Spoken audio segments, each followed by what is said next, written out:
Hi, welcome to the panel at the ULEC conference. My name is Mariah Maskins. I'm a professor of entrepreneurship and strategy here at USD, and I'm excited to have you here to learn about what I would tell my 21-year-old self from a broad array of entrepreneurs. And so what we're going to be doing in the next about 35 minutes is each individual will talk a little bit about their business as well as give you some insight about what they would tell their 21-year-old self. And then we'll open it up for the last about 10 minutes or so for questions. So we'll just go in this order. So Gabby, you want to start? My name is Gabriel Cabañas. Anybody from USD can call me Gabby. And I'm on the mentor bench here at USD, so I get called upon when any of the big guys can't be had. So, but I'm mainly I'm a serial entrepreneur, different industries, mostly brick and mortar, but some e-commerce since '98. And I'm now concentrated more on the food business, food distribution, international, bringing food products from Mexico into U.S. retail space, supermarket negotiations and merchandising and all that fun stuff of getting your product hidden by the competition and stuff like that.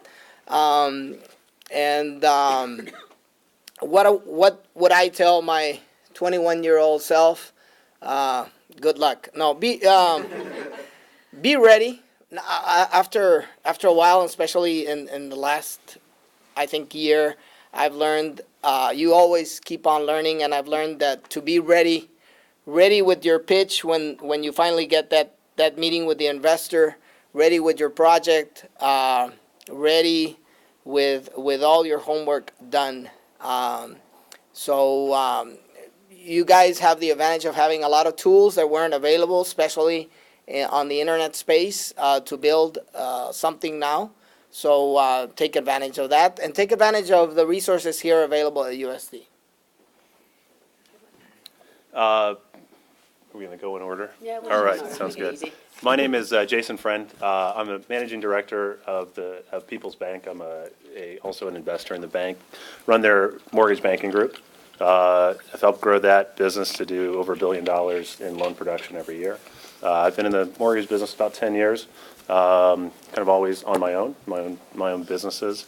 Recently, as part of our mortgage business, we've always been very technology driven, more so in our call centers, a lot of analytics and so forth. So what we've done is we've taken our technology and actually commercialized it into a company called Accelerate, which is provides lead management system for call centers. So that's also something that I'm involved with. I'm kind of a serial entrepreneur on the side. My mortgage business is my bread and butter, but always involved in a variety of different things. What would I tell my 21-year-old self?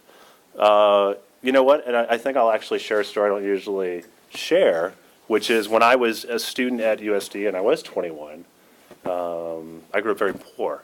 We actually didn't have a place to go back to on holidays or anything.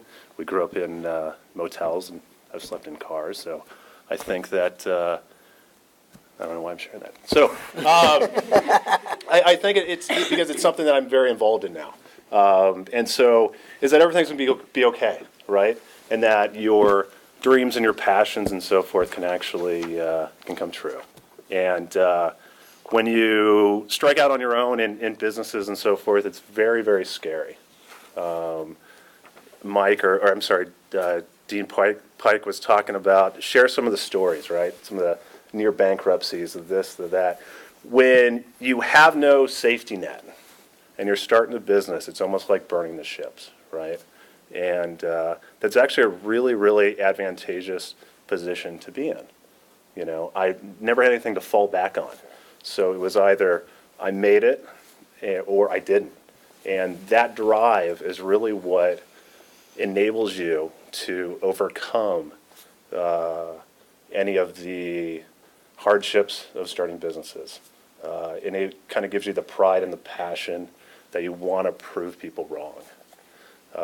And so that's kind of the what I would tell myself at 21, which is all of those qualities about yourself that you think are unique, that you think are really going to help you to succeed, even though you don't know it, they will. And that, people should just go after what they want. So that's kind of the thing I would tell my 21-year-old self.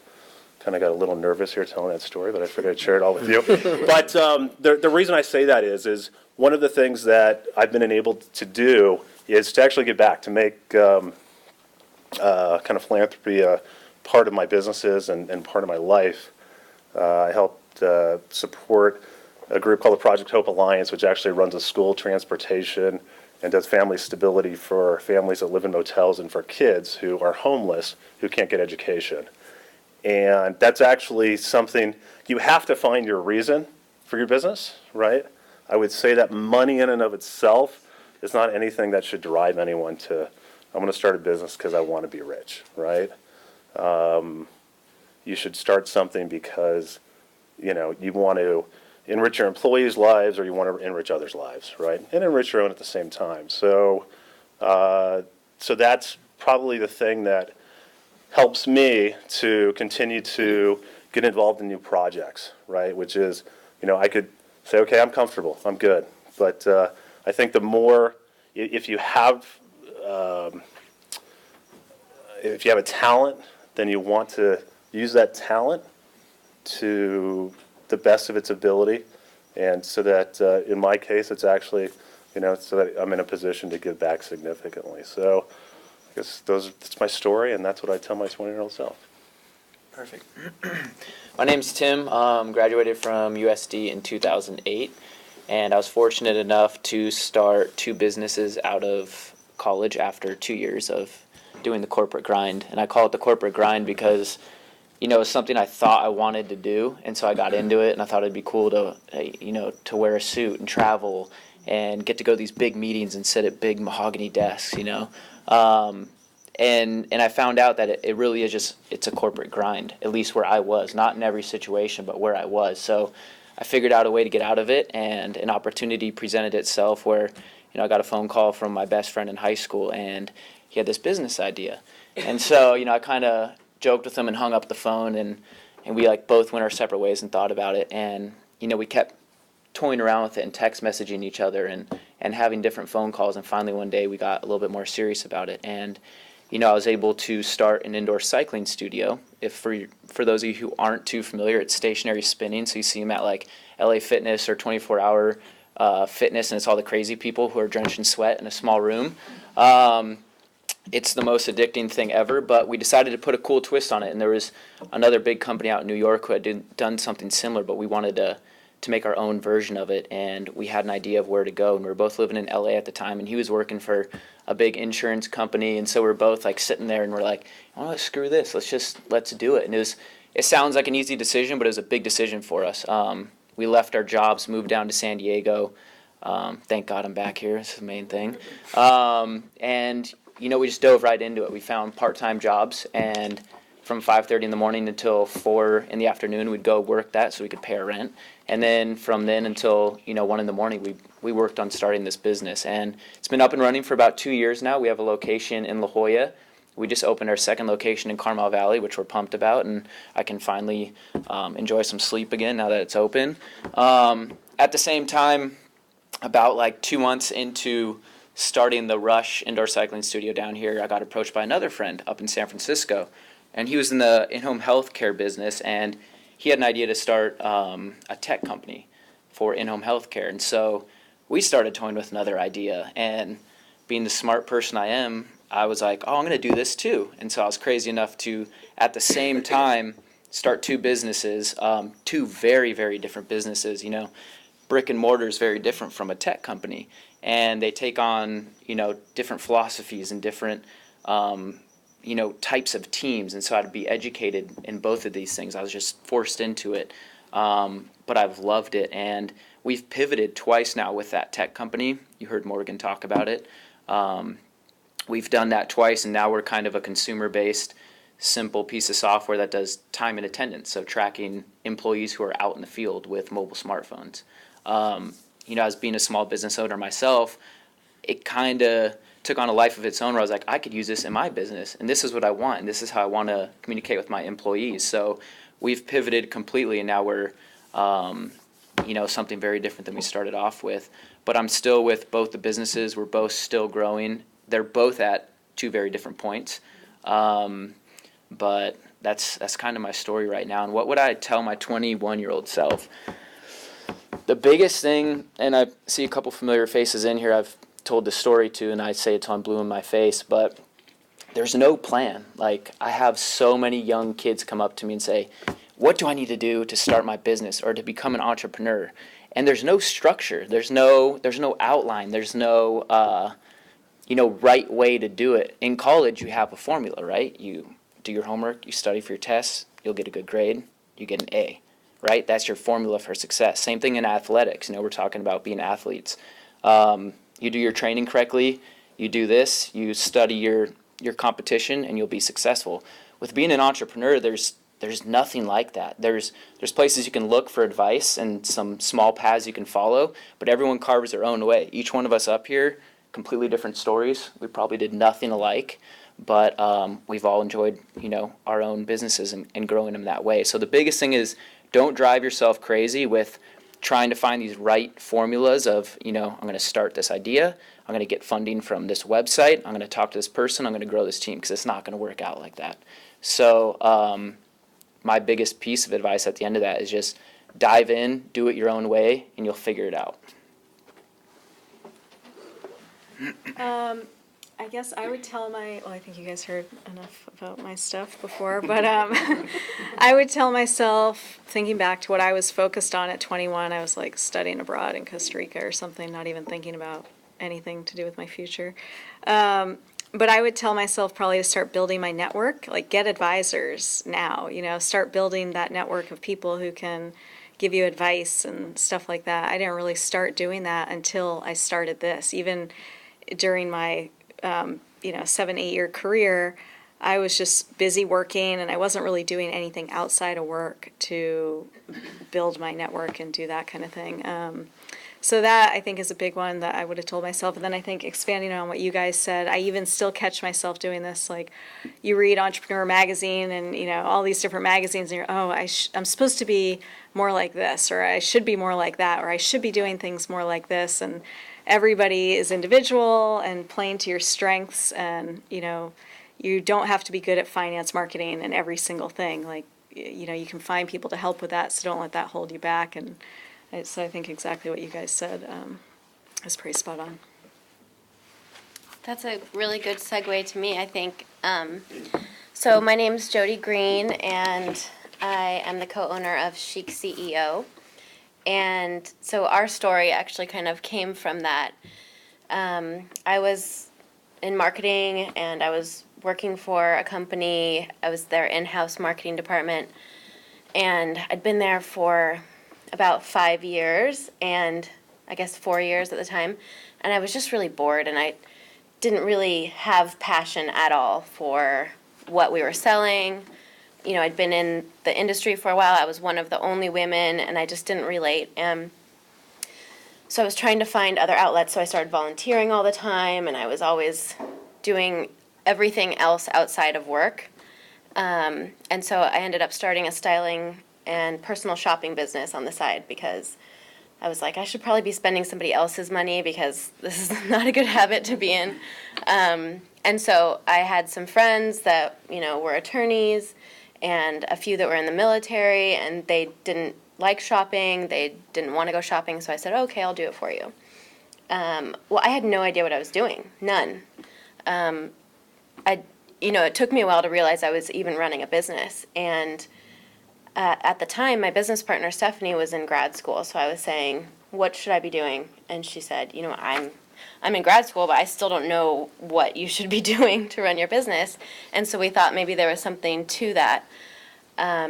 So Stephanie actually did her thesis project on what has now become Chic CEO, because she realized that there were a lot of us in our group of friends that had either started businesses or wanted to start businesses, and we had no idea what we were doing. And she found that there was a huge market for that.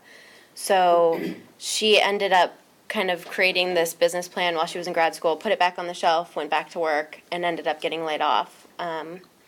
And pulled it off the shelf and got to work on what is now Chic CEO. So she launched the website December of 2010, and she asked me to join the company February of 2011. And then by June of that year, we got named by Forbes as one of the top 10 entrepreneurial websites for women. And that was when we knew that there was something to it. So what we provide on the site is how-to information, and we kind of break it down so it's easy to understand. So how to get your EIN, what is an EIN, and why do I need it? Which, if you're curious, that's the social security number for your business, basically. But there's so many things that you actually are going to end up needing, and it's like, where do I go to find that? So we became an aggregate of that information. And with my marketing background, and Stephanie has a branding background, we created a brand voice that was very unique to who we were trying to reach. And we decided to focus on women very strategically for marketing purposes, as we started out as just a media company, providing free information, free content, and getting advertisers and sponsors. So since then, that was 2011, we now have grown to 50,000 women in our community, and growing like crazy. It's surprising every day. We launched a membership program last year, and we built the website for the U.S. So there's links to U.S. government, Social Security offices, not Social Security, different offices that you need. And we immediately, once we opened up this membership, had to call our credit services and say, we're getting international people trying to use their credit cards, and we don't have a way to take payment for them. And so it got way bigger than we actually ever intended. So it's interesting because there is no right way to do it, but you often need to find resources. So we created a resource, and we focus on female entrepreneurs, and anybody can use the information that we provide. It's all, gender agnostic, but we kind of have a tone and a voice that is more relevant to women. And women are starting businesses in this country right now 2-to-1 over men. So it's kind of a hot niche. And what I would tell my 21-year-old self actually has already been discussed for sure.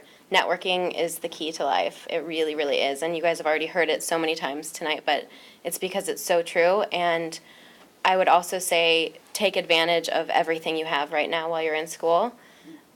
We had a really cool opportunity to interview some women last summer when we were in New York that started a company called Fold Flops. And it's funny that, I think Mike talked about it a little bit on the stage, but the ballet flats that women can throw in their bags so after they go out they can take off their heels and walk home. Well, they started that while they were at NYU, and that's the only reason why they got off the ground. By the time they graduated, they were in Bed Bath & Beyond. So take advantage of the resources you have while you're in school. I think we were just talking to somebody earlier who was saying, I'm trying to figure out all of the things I need to know and get all the tools I need so that then I can start as soon as I have everything. And the other thing I would say is you don't need to know it all to get started. Just get started, and you're going to figure it out along the way. There's some things you're going to learn. There's resources you can go to, but you have to prove your concept as well. Pivots are going to happen all the time. We've pivoted a lot. And somebody asked me earlier, too, about a business plan, and do you really think a business plan is important? And the important thing about a business plan is to have a roadmap. So you don't have to have it all filled out. You don't have to know all the answers, but you have to know where you're going. And if you have something that you're passionate about that's driving you in that direction, it makes it a lot easier. So I think that's me. Thank you all for providing some insight into your ventures and some of the challenges of starting a venture. And what we'd like to do for the next 15 minutes is open it up for questions. So really this is your opportunity to get more insight into some of these different ventures and challenges they faced. So, particular? I know that some of you had careers before this and that you left those, and I know that you also mentioned that it's good to get started straight out of college. But I was wondering if you found that experience of having a career and finding yourself maturing through that, if you found that actually helped you when you started your business. I'll take that. Because I talk with a lot of friends who want to, they want to start something. They're working and they say, I want to figure something out, find my niche, and see what I can do. What I always tell them is just whatever you do currently, for someone who is employed, just do it really, really well, right?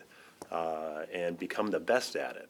Because then when you're the best at something, whether it's marketing, whether it's, any accounting, you can then have opportunities. You've got a reputation of being very good. And so that if you did decide to go do something on your own, you've got some credibility. So that's my general advice is, whatever you find yourself doing, and if you eventually want to kind of strike it on your own, just do something really, really well, whatever it is, and opportunities present themselves. So I would add to that, there's no right or wrong time. Everybody's on their own journey, And when it comes down to it, you only get one life. So if you're waiting for the next thing so that you can start something, that opportunity may never come. Things change in life, and likely it's not going to be your last run at working ever. It could be very successful or it could fail. And then you go on to the next thing, and every time, one door closes, another door opens. So it's really your own journey. I don't think there's a right or wrong answer to that. Some people have been very successful starting businesses in college, out of college, or, I gained a lot of experience in my career that led me to want to, start my own company. So I don't know if there's right or wrong. I would say too, a lot of companies now, you can be very entrepreneurial within the company. And so looking at like what I know now, if I was back in my old job, I think I would treat it very differently. And I would have really tried, kind of to what you're saying, tried to go more outside of my job. How can I really, make a difference, or how can I improve things? See, I think some companies you can be more entrepreneurial or have that attitude in the corporate environment, depends on the company, or go work for a startup and see if you like it first. I didn't even realize that was really an option out of college. I kind of thought you get a corporate job and that's just what you do. So, I think a startup would definitely give you a taste for, one, really good experience for starting your own business, because a corporate job is going to be different, inevitably. But there's so many startups in San Diego too. Now, granted, you might not get a big paycheck, but it'd be worth it for paycheck. Yeah, or a paycheck, or intern with a startup, or stuff like that. So I think there's kind of some in betweens that you could do too, maybe. Yeah, and I think speaking to that, within the first company I mentioned I worked for, the corporation, I didn't have any room to do my own thing. So I'd come to my manager and I'd say, hey, we should do this. And it was it was international paper. So this is a business that's been around forever, and they don't budge. And I'd come to them and said, you guys aren't even selling online. How about this website? What are you doing here? And they'd be like, oh, yeah. And then nothing would ever happen. So I think I learned a lot in that job from what not to do in a business, or how not to operate my business. So, it's not, even if I look back and I think, oh, in my head I wasted 2 years, I really didn't, because I learned a lot from, how they worked, how they functioned, how to be open-minded and create those opportunities for your employees, and really listen. So now whenever someone comes to me with an idea, I take it very seriously, and I'll go back, and if I'm in the middle of a busy day and I, catch myself brushing it off, I look back at the experience I had and say, well, wait, let me improve upon that and make it better within my own company. So I did learn a lot from the 2 years I thought I may have thrown away, but I didn't. So. Other questions? So as serial entrepreneurs, I'm sure you come across ideas every day, or people present to you ideas. How do you know when to choose one, and to you choose that idea and you're like, okay, this is it, I'm gonna go for it? After you lose money on a couple of them, you get really good at figuring out what's going to work. I look at ideas all the time. I'm looking for something different. I'm looking for passion behind the entrepreneur that knows and has done his or her research and knows the space. So I'm looking for different things now. There's a lot of commercial apps and things that come across, but I'm looking for something different. and again, you learn by experience on. I think if it's like gambling, you put 10 bets, and if one pays off, you find yourself to be, pretty lucky. I think execution is key too. An idea in and of itself, doesn't mean a lot, right? There's the question. There's 3 frogs on a log. One of them decides to jump. How many frogs are left? The answer's 3, because they've decided to jump and they haven't actually done it. That's execution is everything. And again, with the execution, and it's been mentioned before, I would like to see some traction. I would like to see a minimum viable product. I would like to see something that you've already done, customers, sales, some kind of numbers that you've actually tried it out and did it, and you're out there and looking for. I'm mentoring a company from last year's conference, and I had a meeting with one of the founders just before this conference to see, okay, is this thing working, and is my mentoring actually helping you? And the answer was yes, and I was surprised, and I might even make some money next year. So the answer is they've been trying different things, and they've been developing, doing customer development and asking their customers what their features do they like from the product that they had. They have a software product, and it's pretty big, and now they're looking for the essential features so they can maybe build another product for customers that don't need the full-featured product. They're trying different delivery methods. They have, they started with downloading software. Now they're looking into maybe a SaaS platform. They're looking at different revenue models. So they're trying different things. They've been going at it for a couple of years. Maybe they haven't had the growth that we would like, but they're chugging along, and they're selling more and getting more revenues and doing well. And they have high hopes for next year. And so go out, and as an investor, I like to see something already done, not just the idea. Ideas worth nothing to an investor. And you'll find what you like if you just give it a shot. So I was always into fashion, like streetwear, right? And so I thought it'd be cool to start a company, even though I knew it'd be almost impossible to be profitable. But I just did it just to do it and create some shirts and have fun and find out about the creative process and who I would need to bring on board and what I'm good at. And it was a big, huge flop, and I almost did it for fun. But out of that, I learned, execution, what I was good at, what I wasn't good at. Did I want to go down that road? And I think from that little failure, I was able to kind of, when the next couple ideas came at me, I was able to really process it a lot easier and say, well, I'm not so good at this.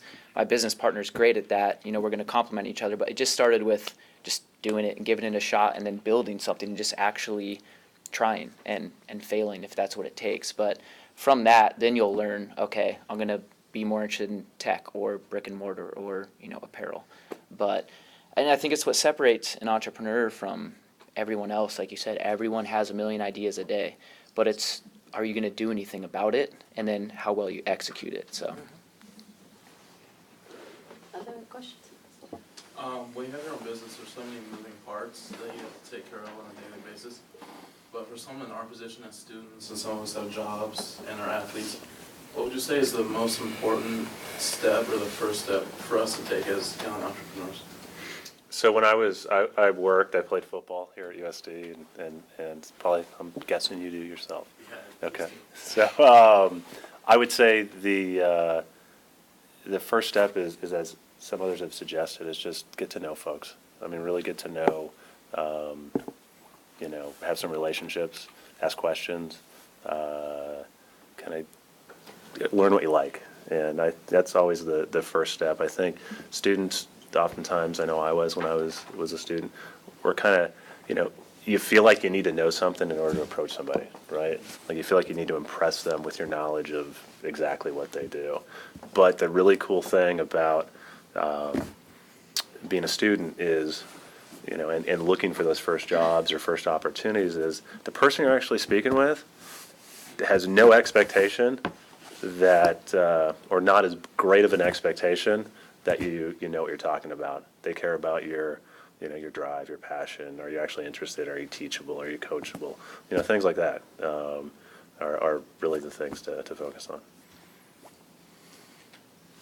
I would suggest getting a team together, maybe a co-founder.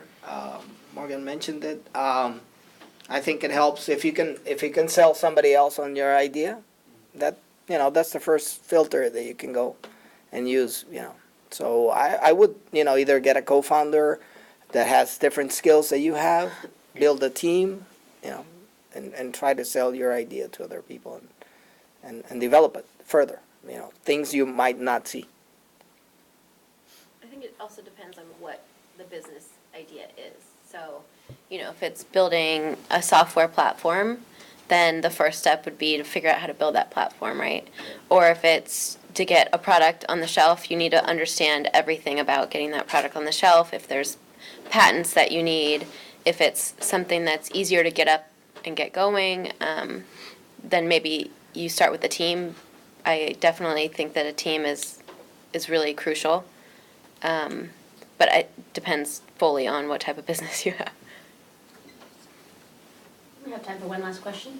Go ahead. So you guys have talked a lot about acquiring a team. How would you go about acquiring a team? Do you have resources that you would technically go to, or is it just kind of just getting your ideas out there, or what are some strategies you guys would share on how to acquire your team? I would say get recommendations, ask people, do you know anybody? A recommendation, that's what I do, or try to find people that people recommend and kind of know what you're looking for, I guess. I think a lot of people say don't start businesses with your friends, but I think some of us have and have had a lot of success with that because you already have trust and you already have respect. And if you can get somebody else as excited about your idea as you are, then you know that there's a good fit. And whether it's a skill that you need, that's something you have to vet out. But I think everybody has said it. I mean, just start talking to people. And a lot of times I come across entrepreneurs that are afraid to tell anybody their idea because they don't want somebody to steal it. It's going to be so much harder for somebody to do all of the work that you've done on your own business already. They're not going to steal it. People are interested because they want to hear about it, and maybe there are some cases where it will get stolen, but in general, people have their own things they're working on, so just start talking to people about it. I really want to emphasize that, the worst things that you can do is keep your idea to yourself. Right. And the second thing is show me an NDA, a non-disclosure agreement, and tell me that if you give me your idea, you're gonna have to kill me or something like that. It's, it's the worst thing ever. And getting your idea out there, it'll improve it. And yes, somebody could steal it, somebody could take it, and if they execute, they'll do better than you. I've been there before. So, they can, but the question is who can execute better. It's not the idea. It's who you're working with, the team, and how do you execute. I would add something, sorry, I feel like I'm talking the whole time, but I would add something in too for people that come up with a lot of ideas, or if you have an idea and you're not quite sure if it's viable yet. There's a woman in our community who recently launched a company called Innovation Nation with an E. And basically the patent laws changed in 2013. So it used to be the first person to show that they came up with ideas, like wrote it in a journal. Everybody would say, journal everything, keep track of it. It changed this year. So now it's the first person to file the patent, to get the patent. So what Innovation Nation did is they've created a partnership with the U.S. government so that if you file your idea with Innovation Nation, I think it's like, I don't know what the price is actually. It probably has changed. They'll store your idea for you for a year. And during that time, nobody else can file a patent on your idea, but also big companies can search through there, like Google can search through it, Hewlett-Packard can search through it and make you an offer on your idea. So it's kind of the first time where it's ever been, you can actually protect your idea before you've done anything with it. But if you're somebody who's a serial entrepreneur or coming up with ideas all the time, it's a really fun platform to play with. And it's a cool new women-owned business. What's that called again? Innovation Nation, and it's based out of the Bay Area. And I think just really quick, one of the things I never got to bring up is a lot of jumping into, I call it the entrepreneurial lifestyle, is there's going to be serendipity involved and there's got to be luck. So, finding my co-founding members was kind of luck and just happened to come up, and I took the opportunity. Some of it, for our tech company had to be more planned, where we are, okay, we need a CTO, how do we find it? And it was through referrals, so we talked to a lot of different people, had them send over some work they've done, but you got to be open to a little bit of luck too, and kind of just let it come to you. And if someone comes to you with an idea, be like, oh, let's talk about it, let's grab some coffee, and let me see how serious you are about it, but be open to that little bit of luck, because it comes along, and when you take advantage of it and you look back, you're like, well, if I never took this phone call, or if I never, talked to this guy, you may not be where you are today, so. And to close, any last words of advice? Just, a couple words to potential entrepreneurs or to current entrepreneurs? I would say your heart is everything, right? You face enough challenges when you're starting your own business. It's interesting to see people who might not have all the experience in the world but have a ton of drive, and see them succeed. And I think that is a huge part of success. Yeah, I would say to have fun with it. It's not the end of the world if it fails, and you learn a lot from that. So it's like, just go for it. What's the worst that can happen? We're fortunate enough to live in a country where there's all this opportunity, so take advantage of it. Like, San Diego's an amazing place to do that. So I think it's just kind of have that mentality of, not be so tied to the end result, but just go for it and enjoy the experience and, give it a shot.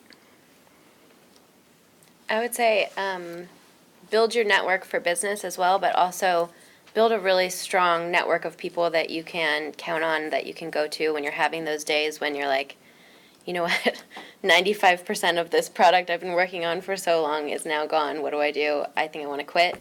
You have somebody that you call, and you have some people that you can vent with, and, we have people that we go to wine with or go have happy hour with, and it turns into kind of like a bitch fest, but it's really, we need that to know that we're sane, right? To know that other people are going through these challenges too. So I think we talk about how amazing it is to have your own business, and it really is, but it is so hard, and there are days when it is just so hard, and it's really important to have a strong network just around you.